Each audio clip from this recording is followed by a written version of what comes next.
मधुपुर गांव गंगा के किनारे बसा एक छोटा सा गांव था, जहां हरे भरे खेतों के बीच एक रहस्यमयी बरगद का पेड़ सदियों से खड़ा था।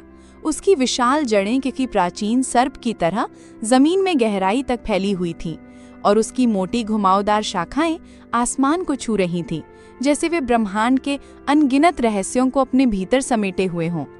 गांव वाले इसे रहस्य का पेड़ कहते थे और इसके नाम के पीछे सिर्फ कहानियां नहीं, बल्कि सदियों पुराने डर और अनसुलझे रहस्य छिपे थे। हर रात सूर्यास्त के बाद उस पेड़ के पास से अजीब और डरावनी आवाजें सुनाई देती थीं। कभी बच्चों की डरावनी खिलखिलाहट जो अचानक शांत हो जाती, कभी किसी बूढ़े की कराह जो हवा में घुल जाती, तो कभी पत्तों की सरसराहट के बीच किसी अदृश्य फुसफुसाहट का भ्रम, जैसे कोई प्राचीन आत्मा फुसफुसा रही हो। कुछ का मानना था कि पेड़ के नीचे प्राचीन काल का एक अतुलनीय खजाना छिपा है, जिसे सिर्फ भाग्यशाली और पवित्र हृदय वाले ही पा सकते हैं, जबकि कुछ का मानना था कि वहां बुरी आत्माएं और भटकती प्रेतात्माएं वास करती हैं, जो किसी भी राहगीर को अपने मायावी जाल में फंसाकर हमेशा के लिए कैद कर सकती हैं। इसी गहरे डर के कारण सूर्यास्त के बाद कोई भी उस पेड़ के पास जाने की हिम्मत नहीं करता था और दिन में भी लोग एक निश्चित दूरी बनाए रखते थे, जैसे पेड़ के चारों ओर एक अदृश्य अभेद्य घेरा हो। इसी गांव में रहता था रामू, एक गरीब किसान। उसकी छोटी सी झोपड़ी थी, जिसकी टूटी हुई छत बारिश में टपकती थी और जिसकी दीवारें मिट्टी और गोबर से बनी थीं। वो अपने सूखे खेतों में दिन रात एक कर मेहनत करता था। सुबह सूरज उगने से पहले उठकर और रात ढलने के बाद थककर सोता था। लेकिन प्रकृति के क्रूर मार और भाग्य की निरंतर परीक्षा ने उसे कभी चैन से नहीं जीने दिया। उसका एक दोस्त था, शेखर, जो हमेशा जल्दी अमीर बनने के सपने देखता था और अक्सर हवाई किले बनाता रहता था। उसकी बातों में अक्सर लालच की चमक और जल्दबाजी की धुन होती थी। वो हमेशा आसान रास्तों की तलाश में रहता था, भले ही उसके लिए दूसरों को नुकसान पहुंचाना पड़े।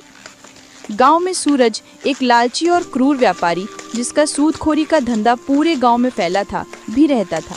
सूरज किसी भी कीमत पर लोगों की जमीनें हथियाने और उन्हें अपने अधीन रखने को तैयार रहता था। और फिर थी कलावती, एक बुजुर्ग रहस्यमयी महिला जो गांव के बाहर एक टूटे फूटे घर में रहती थी। उसके बारे में कहा जाता था कि उसे जड़ी बूटियों और प्राचीन विद्या का गहरा ज्ञान था और कुछ लोग उसे डायन भी कहते थे, जबकि कुछ उसे गांव की पुरानी कहानियों का जीवित संग्रह मानते थे। कलावती का घर गांव के बाहरी छोर पर था, जहां जंगली झाड़ियां और सन्नाटा पसरा रहता था। लोग उससे डरते भी थे, उसकी रहस्यमयी शक्तियों और उसकी अजीबोगरीब हरकतों के कारण, और जरूरत पड़ने पर उसके पास जाते भी थे अपनी समस्याओं का हल ढूंढने या भविष्य जानने के लिए। रामू की जिंदगी मुश्किलों से भरी थी। लगातार 2 साल से सूखे की चपेट में उसके खेत बंजर हो रहे थे। जमीन सूखकर दरारें पड़ने लगी थीं और वो सूरज का बड़ा कर्ज चुकाने में असमर्थ था। सूरज का कर्ज बढ़ता जा रहा था और उसकी आंखों में रामू की जमीन हथियाने की चमक साफ दिख रही थी, जैसे वो एक भूखा भेड़िया हो जो अपने शिकार का इंतजार कर रहा हो। एक सुबह जब रामू अपने खेत में निराश बैठा था, सूरज अपने कुछ लठैतों के साथ वहां आया। उसकी चाल में घमंड और आंखों में क्रूरता थी, जैसे वो अपने शिकार पर टूट पड़ने को तैयार हो। रामू, कब तक इस बंजर जमीन को सींचेगा? देख रहा हूं तेरी मेहनत भी अब पानी मांग रही है और तेरे हाथ की लकीरें भी सूख गई हैं। इसे मुझे बेच दे, मैं तुझे तेरी औकात से भी ज्यादा पैसे दूंगा, ताकि तू अपनी झोपड़ी तो बचा सके और अपने परिवार को 2 वक्त की रोटी खिला सके। वैसे भी तेरा खेत अब किसी काम का नहीं। सूरज, ये जमीन मेरे बाप दादा की निशानी है। मेरी रगों में उनका खून है और ये जमीन मेरी आत्मा है। ये सिर्फ मिट्टी नहीं, मेरा वजूद है। मैं इसे नहीं बेचूंगा, चाहे कितनी भी मुसीबत आए। मैं अपनी आखिरी सांस तक इसके लिए लड़ूंगा। ठीक है, लेकिन याद रख, गरीबी और भूख तुझे झुकाएगी। जब भूख नाचती है तो जमीर भी बिक जाता है और इंसान अपने सिद्धांतों को भी भूल जाता है। वह अपने लठैतों के साथ चला गया, लेकिन उसकी आंखों में एक अजीब सी खतरनाक चमक थी, जैसे उसने कोई बहुत बड़ी गुप्त योजना बना ली हो। रामू जानता था कि सूरज सिर्फ धमकी नहीं दे रहा था, बल्कि वह अपनी बात पर अटल था और कुछ बड़ा करने की फिराक में था।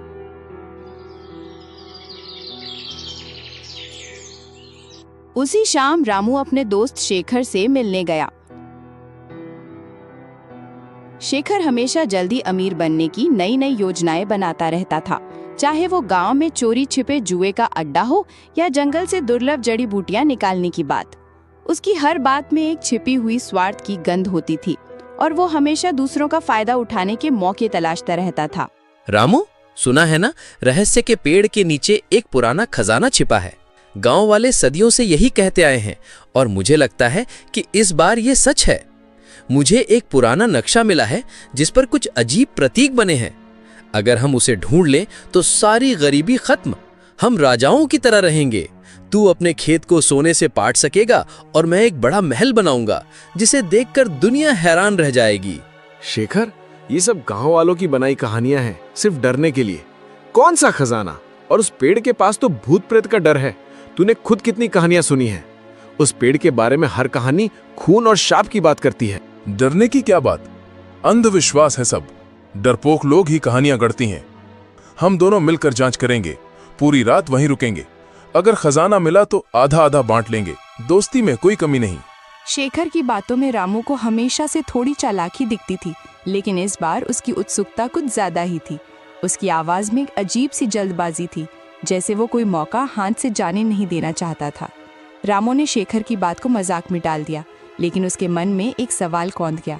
क्या वाकई उस पेड़ में कोई रहस्य था और शेखर की इतनी उत्सुकता के पीछे सिर्फ दोस्ती थी या कुछ और? क्या उसने सूरज की योजना के बारे में कुछ सुन लिया था या उसके पास वाकई कोई नक्शा था? शेखर के पास कौन सा नक्शा था? क्या वो वाकई रामू का दोस्त था या उसकी अपनी कोई छिपी मंशा थी जिसे वो दोस्ती की आड़ में पूरा करना चाहता था? सूरज की चाल क्या थी?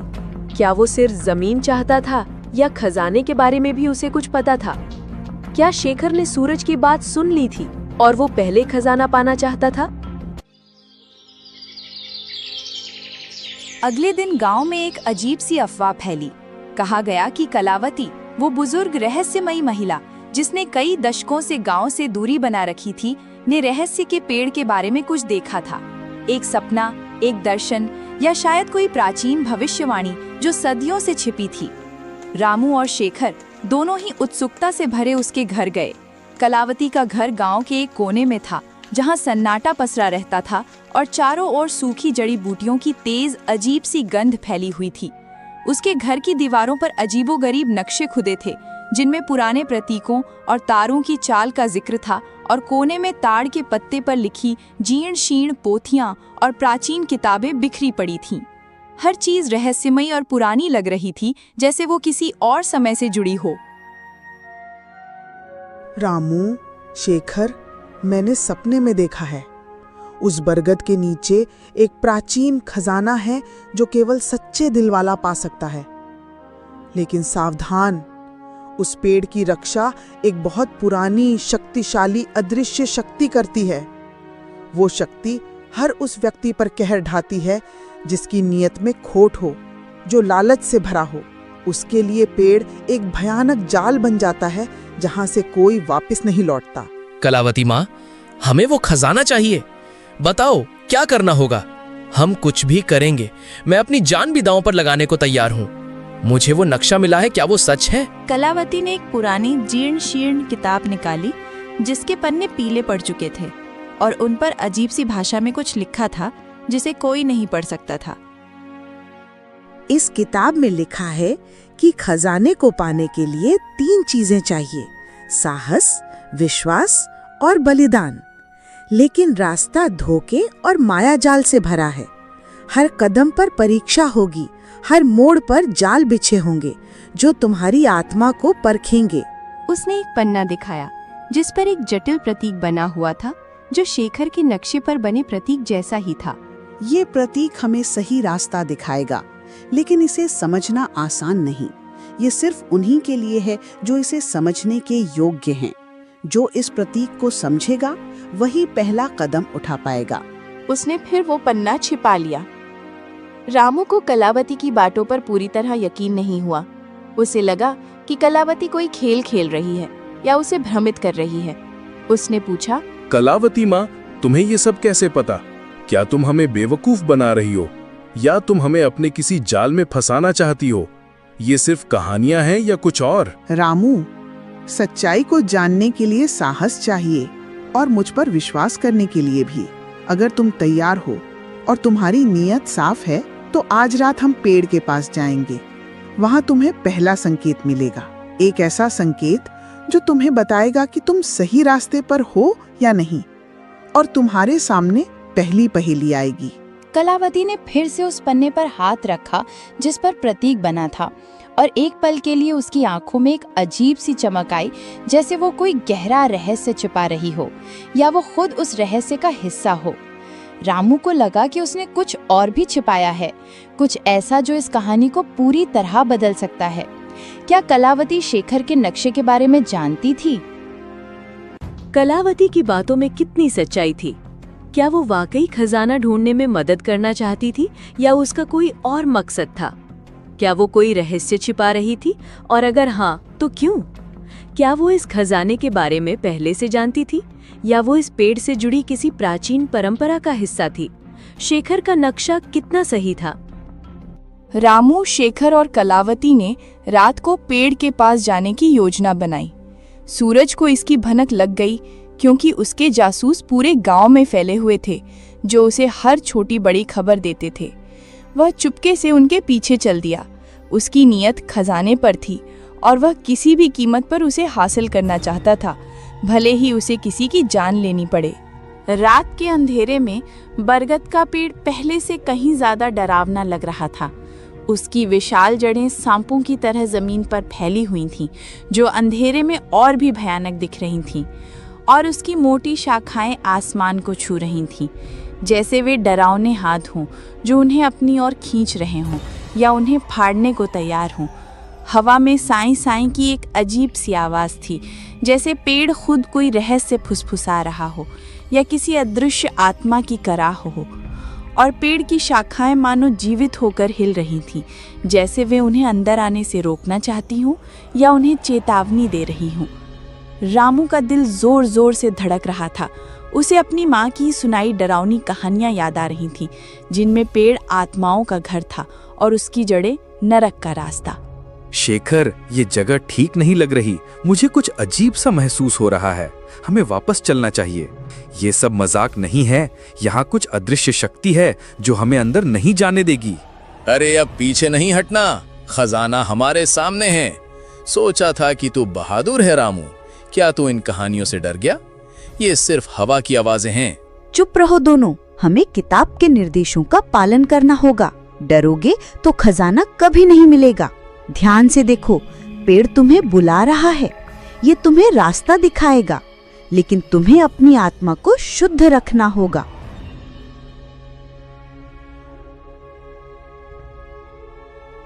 कलावती ने अपनी जीर्ण शीर्ण किताब खोली और एक पुराना जटिल मंत्र पढ़ा, जिसकी भाषा किसी को समझ नहीं आ रही थी, लेकिन उसकी गूंज दिल को कंपा रही थी। मंत्र खत्म होते ही अचानक पेड़ की जड़ों के पास जमीन हिलने लगी, जैसे नीचे कुछ हलचल हो रही हो, और मिट्टी ऊपर उठने लगी एक अजीब सी रोशनी के साथ। एक पुराना जंग लगा ताला दिखाई दिया जो जमीन में धंसा हुआ था और अजीब प्रतीकों से सजा था, जो अंधेरे में चमक रहे थे जैसे वे जीवित हों। देखा रामू, मैंने कहा था ना, खजाना यही है। हम अमीर बनने वाले हैं। हम सब मुसीबतों से बाहर निकल जाएंगे। अब बस इसे खोलना है। इस ताले को खोलने के लिए 3 चीजें चाहिए, एक साहसी का खून, एक विश्वासी का आंसू और एक बलिदान। ये तीनों चीजें एक साथ पवित्र भावना से अर्पित की जानी चाहिए। कोई भी लालच या स्वार्थ इसे भंग कर देगा और खजाने के संरक्षक तुम्हें कभी माफ नहीं करेंगे। रामू ने साहस दिखाते हुए अपना हाथ काटा और खून की कुछ बूंदें ताले पर डाली। ताला हल्का सा चमक उठा और उस पर बने प्रतीक तेजी से जलने लगे, जैसे वे आग पकड़ रहे हों। शेखर ने अपनी माँ की याद में आंसू बहाए और ताले पर डाले। आंसू गिरते ही ताले से एक धीमी रहस्यमयी गूंज सुनाई दी, जैसे पेड़ खुद बोल रहा हो या कोई अदृश्य शक्ति जगा हो। लेकिन बलिदान का मतलब क्या था? कलावती ने अभी तक कोई संकेत नहीं दिया था। बलिदान का मतलब है कि तुम में से कोई अपनी सबसे कीमती चीज यहाँ छोड़ देगा। ये त्याग की निशानी होगी जो खजाने के देवता को संतुष्ट करेगी और तुम्हें उसकी कृपा मिलेगी। यह सिर्फ एक वस्तु नहीं, तुम्हारी आत्मा का अंश होगा। रामू ने अपनी माँ की दी हुई एक पुरानी चांदी की अंगूठी निकाली जो उसके लिए सबसे कीमती थी, उसकी माँ की आखिरी याद, और उसने कभी उसे खुद से दूर नहीं किया था। उसने आंखें बंद करके उसे ताले के पास रख दिया। उसके चेहरे पर दर्द और दृढ़ता थी। शेखर ने अपनी जेब से एक पुराना चमचमाता सिक्का निकाला जो उसके दादाजी का था। वो उसे देने में हिचकिचा रहा था, उसके हाथ कांप रहे थे। उसके चेहरे पर लालच साफ दिख रहा था, लेकिन खजाने की भूख ने उसे मजबूर किया। उसने भी उसे रख दिया, लेकिन कलावती ने कुछ नहीं दिया। कलावती माँ, तुमने बलिदान में कुछ क्यों नहीं दिया? तुमने हमें धोखा दिया है। ये कैसा बलिदान है? मेरा बलिदान मेरा समय है जो मैं तुम्हें दे रही हूँ, और मेरा ज्ञान जो मैं तुम्हें इस यात्रा में दे रही हूँ। तुम दोनों ने जो दिया वो तुम्हारे लिए कीमती था, मेरे लिए नहीं। मेरा बलिदान अलग है और तुम इसे अभी नहीं समझोगे। मेरा जीवन ही मेरा बलिदान है। रामू को शक हुआ, लेकिन तभी ताला एक तेज गड़गड़ाहट जैसी आवाज के साथ खुल गया, जैसे सदियों का रहस्य खुल रहा हो, और जमीन भी कांपने लगी। जमीन में एक गहरा अंधेरा गड्ढा दिखाई दिया, जिसमें एक चमकता हुआ पुराना संदूक रखा था। उसकी चमक इतनी तेज थी कि आंखें चौंधिया गईं, और उसमें से एक अजीब सी मीठी सुगंध आ रही थी जो मन को भ्रमित कर सकती थी। कलावती ने बलिदान नहीं दिया, लेकिन ताला खुल गया। क्या उसने मंत्र में कुछ छिपाया था, या उसके ज्ञान का दावा सिर्फ एक बहाना था? क्या वो इन दोनों को सिर्फ मोहरा बना रही थी, या वो इस खजाने से जुड़ी किसी और गुप्त योजना का हिस्सा थी? क्या उसके जीवन का बलिदान ही वो थी, या कोई और गहरा राज था? संदूक में क्या था? क्या ये वाकई खजाना था, या कोई और रहस्य, कोई जाल? क्या सूरज आ रहा था? क्या पेड़ ने कलावती को ये शक्ति दी थी कि वो बलिदान के बिना भी ताला खोल सके? तभी सूरज अचानक झाड़ियों से निकला। उसकी आंखों में लालच और जीत की चमक थी, जैसे उसने अपनी चाल में जीत हासिल कर ली हो। उसके पीछे उसके लठैत भी थे, जो हथियारों से लैस थे। ये खजाना मेरा है। तुम सब बेवकूफ बन गए। मैंने तुम सब पर नजर रखी हुई थी। अब तुम सब यहाँ से निकलो, या तुम सब का अंजाम बहुत बुरा होगा। उसने शेखर को एक जोरदार धक्का दिया, जो संभल नहीं पाया और नीचे गिर पड़ा। उसका सिर जमीन से टकराया और वो दर्द से कराहने लगा। सूरज संदूक की ओर दौड़ा। उसकी सांसें तेज हो रही थीं और उसकी आंखों में सिर्फ धन की चमक थी। वो कुछ भी देखने को तैयार नहीं था, लेकिन जैसे ही उसने संदूक को छुआ, एक तेज नीली रोशनी निकली, जैसे बिजली कड़क रही हो, और सूरज एक भयानक चीख के साथ बेहोश होकर गिर पड़ा। उसका शरीर तेजी से कांपने लगा। उसके लठैत भी डर कर भाग गए। अपनी जान बचाने के लिए उन्होंने अपने हथियार भी वहीं छोड़ दिए।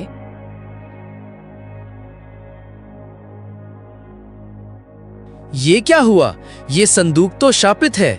ये तो भूत प्रेतों का काम है। हमें यहाँ से भागना चाहिए, नहीं तो हम भी यहीं फंस जाएंगे। मैंने कहा था ना, खजाना केवल सच्चे दिल वाला पा सकता है।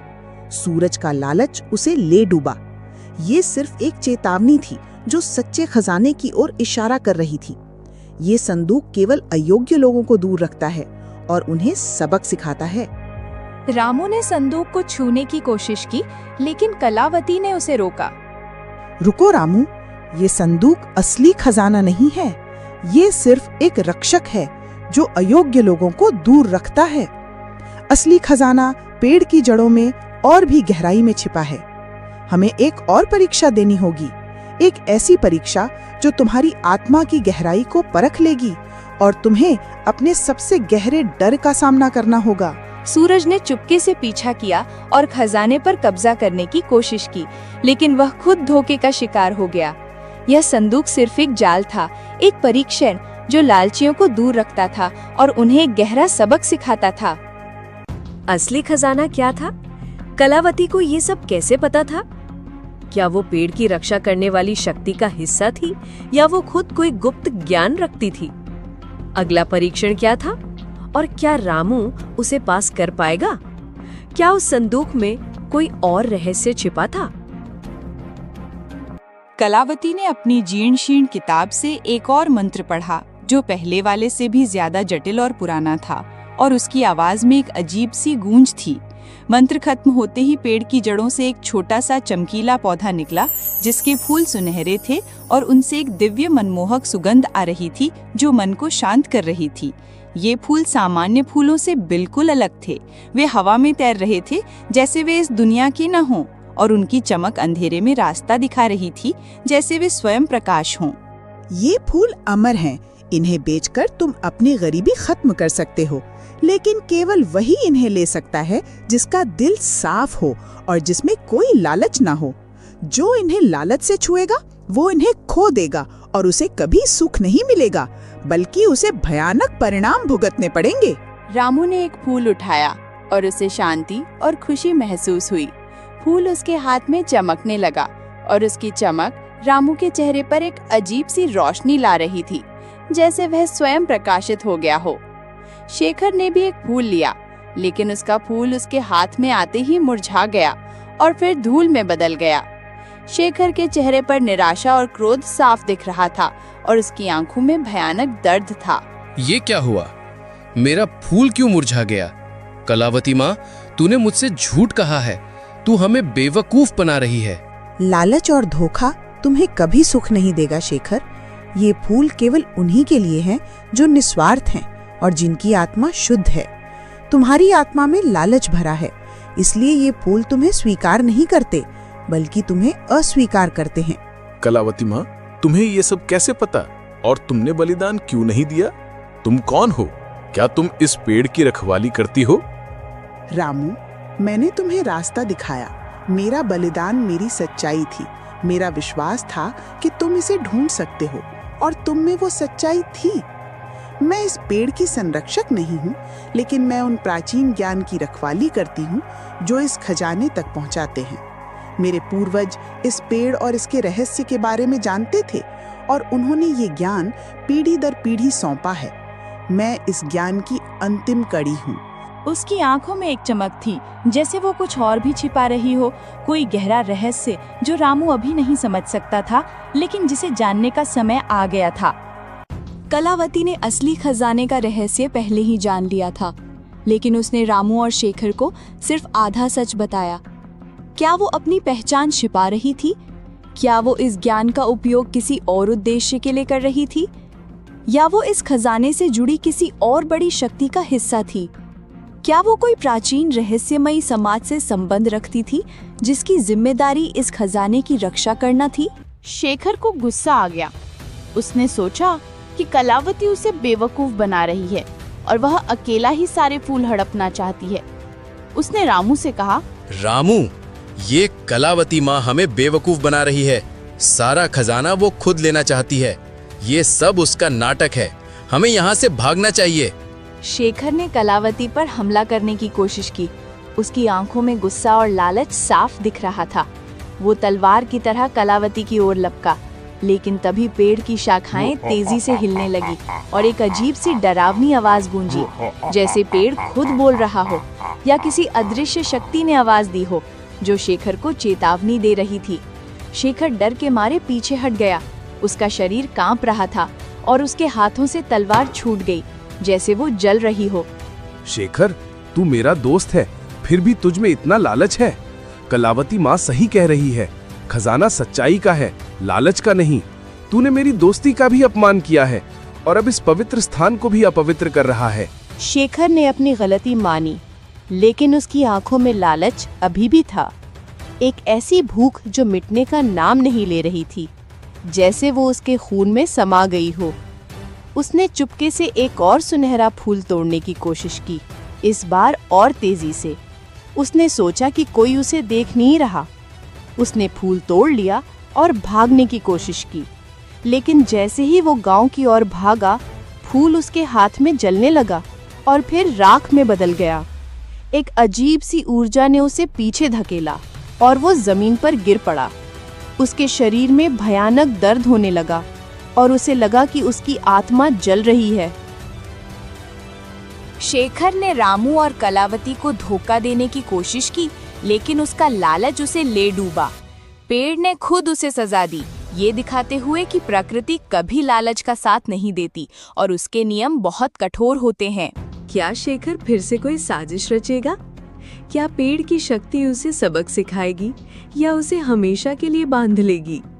क्या सूरज के लठैट वापस आएंगे और इस बार उनका क्या इरादा होगा? पेड़ का क्रोध कितना भयानक हो सकता है। जैसे ही शेखर जमीन पर पड़ा था, दर्द से कराह रहा था। सूरज, जो अभी भी बेहोश पड़ा था, धीरे धीरे उठने लगा। उसकी आंखों में बदला लेने की आग थी, जो पहले से कहीं ज्यादा भयंकर थी, और उसके चेहरे पर एक भयानक मुस्कान थी। उसने रामू को देखा, जिसके पास अभी भी चमकीला सुनहरा फूल था, और उसकी आंखों में ईर्ष्या साफ झलक रही थी। तो ये है असली खजाना, मैं इसे नहीं छोड़ूंगा, ये मेरा है, अब कोई मुझे रोक नहीं पाएगा। उसने रामू पर हमला किया। उसके हाथों में पत्थर था, वह रामू को मारना चाहता था, लेकिन इस बार कलावती तेजी से आगे आई। उसकी चाल में एक अजीब सी फुर्ती थी, जैसे वो हवा में तैर रही हो। उसने एक और मंत्र पढ़ा और पेड़ से कुछ विशाल जड़ें निकली, जिन्होंने सूरज को जकड़ लिया, जैसे वे उसे निगलने को तैयार हों, और उसकी चीखें हवा में गूंजने लगी। सूरज चीखने लगा, उसकी आवाज जंगल में गूंजी, लेकिन वह हिल नहीं पा रहा था। लालच तुम्हें हमेशा अंधेरे की ओर ले जाएगा सूरज। ये पेड़ तुम्हें तब तक नहीं छोड़ेगा जब तक तुम अपने पापों का प्रायश्चित नहीं कर लेते और अपनी नीयत साफ नहीं कर लेते। प्रकृति कभी अन्याय का साथ नहीं देती और वो अपने संरक्षकों की रक्षा करती है। रामू ने सूरज को देखा और उसे दया आ गई। उसने कलावती से कहा, कलावती माँ, इसे छोड़ दो, इसे एक मौका दो, शायद ये अपनी गलती समझ जाए और सही रास्ते पर लौट आए। कलावती ने अपनी आंखें बंद की और जड़ें धीरे धीरे ढीली पड़ गईं। सूरज उठा, उसका चेहरा पीला पड़ गया था और उसकी आंखों में डर और पछतावा था। वो जानता था कि उसने क्या खो दिया था और पेड़ ने उसे क्या सबक सिखाया था। वो बिना एक शब्द कहे भागा। उसकी परछाई अंधेरे में खो गई, जैसे वो कभी था ही नहीं। क्या सूरज सच में बदल गया था या वो फिर से कोई चाल चलेगा? क्या ये खजाना रामू के जीवन में शांति लाएगा या और मुश्किलें? क्या कलावती अब अपना अंतिम रहस्य उजागर करेगी और क्या उसके जाने का समय आ गया था? जैसे ही सूरज भागा, कलावती रामू की ओर मुड़ी। उसकी आंखों में अब कोई रहस्य नहीं था, बल्कि एक गहरी शांति और ज्ञान था, जैसे उसने अपना जीवन भर का कर्तव्य पूरा कर लिया हो। उसके चेहरे पर एक अजीब सी चमक थी, जो पहले कभी नहीं दिखी थी। रामू, अब समय आ गया है कि मैं तुम्हें अपना अंतिम रहस्य बताऊं। मैं सिर्फ एक जड़ी बूटी बेचने वाली रहस्यमयी बुजुर्ग महिला नहीं हूँ। मैं इस बरगद के पेड़ के प्राचीन संरक्षकों में से एक हूँ। मेरे पूर्वज सदियों से इस खजाने और इसकी शक्ति की रक्षा करते आए हैं। ये खजाना सिर्फ भौतिक धन नहीं है, बल्कि ये जीवन का संतुलन है, प्रकृति की शक्ति का प्रतीक। ये सुनहरे फूल सिर्फ धन नहीं देते, बल्कि ये शुद्ध ऊर्जा हैं, जो धरती को उर्वर बनाती हैं और दिलों को शुद्ध करती हैं। ये पेड़ सिर्फ एक पेड़ नहीं, बल्कि प्रकृति की आत्मा है, और इसका खजाना उसकी जीवनदायिनी शक्ति। तो तुम पहले से ये सब जानती थी और तुम यहाँ क्यों रुकी थी? हाँ रामू, मैंने तुम्हें और शेखर को इसलिए लाया क्योंकि मैं जानना चाहती थी कि तुम में से कौन सच्चा है और कौन इस खजाने का हकदार है।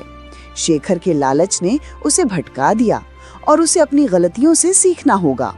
सूरज की क्रूरता ने उसे दूर कर दिया, लेकिन उसे भी सबक मिल गया। लेकिन तुमने अपनी सच्चाई, दया और निस्वार्थ भाव से खुद को साबित किया। तुम ही इस खजाने के वास्तविक उत्तराधिकारी हो। उसने एक और फूल रामू को दिया। ये फूल अनंत हैं, जब तक इनका उपयोग अच्छे के लिए किया जाएगा। जब तुम इन्हें बेचोगे तो ये तुम्हारी गरीबी दूर करेंगे, लेकिन इनका असली मूल्य तुम्हारी मेहनत और ईमानदारी से बढ़ेगा और ये तुम्हारी आत्मा को और भी शुद्ध करेंगे। कलावती ने अपनी आंखों में एक अजीब सी चमक के साथ कहा, मेरा बलिदान रामू इस खजाने के रहस्य को इतने सालों तक अपने भीतर छिपाए रखना था। मेरी जिम्मेदारी थी कि मैं सही व्यक्ति को ये रास्ता दिखाऊं और इस प्राचीन ज्ञान को आगे बढ़ाऊं। अब मेरी जिम्मेदारी पूरी हुई। इस पेड़ की शक्ति और इसका ज्ञान अब तुम्हारे साथ रहेगा। कलावती का शरीर धीरे धीरे पारदर्शी होने लगा और फिर वो हवा में घुल गई, जैसे वो कभी वहां थी ही नहीं, या जैसे वो किसी और रोग से आई थी और अब अपनी असली घर लौट रही थी। उसकी आवाज रामू के कानों में गूंजती रही। रामू अकेला रह गया। उसके हाथ में सुनहरे फूल थे और उसके मन में एक गहरा रहस्य और एक नई जिम्मेदारी। उसने महसूस किया कि कलावती सिर्फ एक बुजुर्ग महिला नहीं थी, बल्कि वह प्रकृति का ही एक अंश थी, या कोई प्राचीन आत्मा जो इस खजाने की रक्षा कर रही थी।